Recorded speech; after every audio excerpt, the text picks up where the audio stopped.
রাতে ডিনার নিয়ে বসে পড়লাম। আজকে খুব ভালো খাওয়া গরমের মধ্যে। বড়টাকে বললাম একটু কোল্ড ড্রিঙ্কস নিয়ে গেল না, সেটাকে বলে হচ্ছে না, ওকে খাওয়া হয়ে গেছে। আজকে আমার বরটা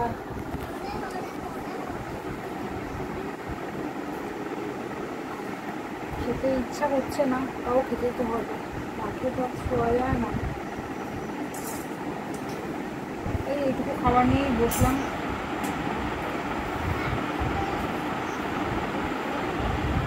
যতক্ষণ এইটুকু দিয়ে খাই, লাগলে আর একটু নেবো, পাশেই থাকলো।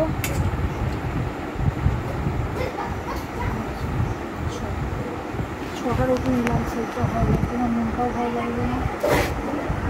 খাওয়া শুরু করি। আর এই কেকটা আছে সাথে, এই কেকটা, কোল্ড ড্রিঙ্কস তো নেই, আর এই কেকটা আরে খাবো না, কেকটা লাস্টে খাবো, থাক।